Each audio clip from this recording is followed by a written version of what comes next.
Don't miss the tea. Subscribe now. Girl, pick up the phone. No, don't text me back. Just listen to this because I am literally hiding in the bathroom with the fan on right now. I am deceased. Bury me in the backyard because my life is effectively over. You know how I've been dealing with this whole career pivot, right? How I'm basically juggling 2 jobs at once, trying to wrap up my old responsibilities while shadowing this shiny new team that scares the absolute hell out of me. You know how my imposter syndrome has been flaring up like a bad rash? Okay, well, take that anxiety, multiply it by 1,000, and then set it on fire. That is where I am right now. But wait, we have to talk about him. Yes, my fiancé. Mister, I'm just trying to help. I haven't told you everything because I didn't want to seem ungrateful, but he has been absolutely suffocating me lately. Ever since I started this training program, he's appointed himself the CEO of my life. He's been helpfully critiquing every single thing I do. I'm talking about micromanaging the way I word a casual email, correcting my posture while I'm typing, telling me how to explain my own career goals. It's relentless. It's like living with a life coach who hates you. I've been feeling so small, just desperate to look competent and calm in front of him and this new team, trying to prove I'm not the chaotic mess he seems to think I am. So, cut to this morning. The big morning. I had this massive meeting scheduled with the new team. I'm talking high stakes, girl. My new manager was there. He's this intimidating 45-year-old guy who looks like he eats spreadsheets for breakfast. My mentor was there. She's 28, super sharp, has it all together. And then there were a couple of senior folks. I was a wreck. I woke up at 5 a.m. just to prep. I had my notes color-coded. I practiced my answers in the mirror. I put on a blazer over my pajama bottoms because obviously, Zoom life. I was ready to project cool, capable professional. But of course, technology decided to betray me. My laptop was acting up. It was cluttered with a million tabs, lagging, just being trash. So I had to use my phone as a hotspot, and I decided to keep my cheat sheet notes open on my phone so I wouldn't have to toggle windows on my computer. Smart, right? Or so I thought. So I'm sitting there 2 minutes before the call starts. I'm deep breathing. I'm visualizing success. And then he walks in. He walks behind my chair, pauses, looks at my screen, and just mutters, "Try not to ramble this time." That single sentence ruined my life. You won't believe what I did next. I'm the girl who just nuked her career because of her fiancé. And if you missed part 1, he literally told me try not to ramble seconds before a high-stakes Zoom meeting with senior leadership. My blood turned into lava. Instant, white-hot rage mixed with panic. It lit my brain on fire.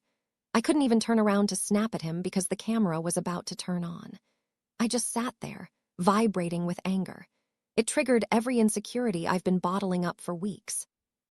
So to calm myself down, and this is where the tragedy begins, I opened up my notes app on my phone. Last night at like 2 a.m., I had written a vent note. You know the ones.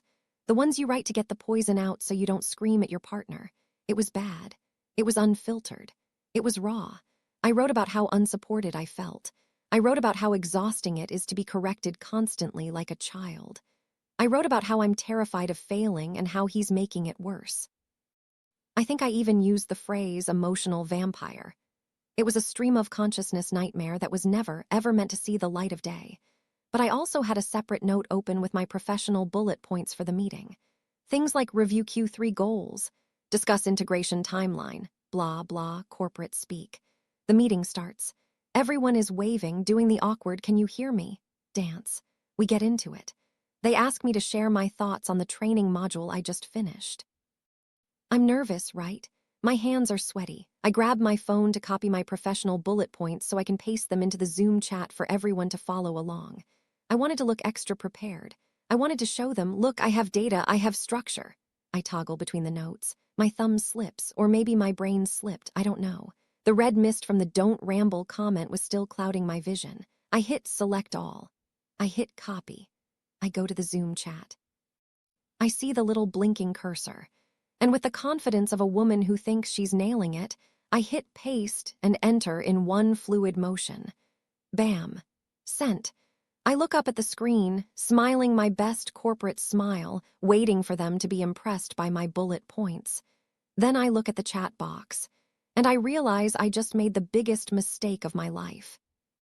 I just accidentally pasted a toxic rant about my fiancé into a work chat with my boss, and you are not ready for the fallout. I looked at the chat box.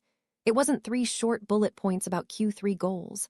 Oh no, it was a wall of text. A dense, paragraph-long scream into the void. I see words like suffocating, anxiety.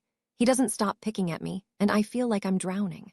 I froze. I literally left my body. I watched myself from the ceiling. There was a pause. You know how silence on Zoom is awkward? This wasn't awkward. This was heavy. It was a silence that felt like it lasted a geological era. It felt like the earth stopped spinning. I could see everyone's eyes darting to the chat box on the right side of their screens. I saw the senior VP lean in, squinting to read. I saw my mentor's eyes go wide. I sat there, paralyzed. My heart wasn't beating. It was just vibrating against my ribs. Then my new manager, the spreadsheet eater, clears his throat. Sounded like a gunshot. He says very slowly and very carefully, "I think you pasted the wrong thing." I wanted to die. I wanted the floor to open up and swallow me whole. I wanted a meteor to strike the house. And then the notifications started. My mentor, bless her soul, immediately messaged me privately. She wrote, "Are you okay? Do we need to take a 5-minute break?" That almost broke me. The pity, the sheer pity of it all. I started apologizing. I sounded like a broken toy. I was just stammering. "Oh my God, I am so sorry, wrong note, personal note, wrong paste, so sorry, disregard, please disregard." I was frantically trying to figure out if I could delete a message in the chat, but I couldn't. It was there. It was immortalized. The evidence of my mental breakdown was just sitting there next to the agenda. I had to finish the meeting, girl. I had to sit there for another 30 minutes. I tried to pivot back to business. I tried to answer questions about the training module, while my soul was actively shriveling up and blowing away in the wind. You have to hear what happened when my fiancé walked back in. Here is the aftermath of me pasting my "I hate my fiancé" vent note into a Zoom chat with senior leadership. I had to sit there for 30 minutes while my soul died. I was sweating so much I thought my makeup was going to slide off my face. Every time I spoke, I felt like they weren't listening to my work updates. They were psychoanalyzing me. They were thinking, "Oh, this poor, unstable woman with the terrible relationship." I have nuked my reputation. I nuked it from orbit. I wanted to look polished. I wanted to look like a boss. Instead, I looked like a hysterical mess who can't manage her clipboard, let alone a project. Now my entire new team knows everything. They know I'm deeply insecure. They know I'm stressed out of my mind. They know I have massive relationship drama at home. And the worst part, the absolute worst part, after the meeting ended, after I clicked leave meeting and slumped onto the floor, my fiancé walked back in. He had no idea. He was just grabbing a coffee. He looked at me lying on the carpet and said, "See, went fine, didn't it? You worry too much." I screamed. I literally screamed into a throw pillow. I can't face them tomorrow. I really can't. I'm thinking about faking my own death. Maybe I can move to a remote island where there is no Wi-Fi and no copy-paste functions. My mentor sent me another message afterward saying, "Don't worry about it, we've all been there." But we haven't, Karen. We haven't all pasted a manifesto about our toxic relationship into a chat with senior leadership. I am ruined. I am the office tea now. I am the cautionary tale. People are going to be forwarding screenshots of my breakdown in private Slack channels until I retire. What do I do? Do I address it? Do I pretend it never happened? Do I break off the engagement just to prove I'm taking steps to fix the issue? I need you to come over. Bring wine. Bring the strongest stuff you have. And if you see my fiancé, you have my permission to tackle him.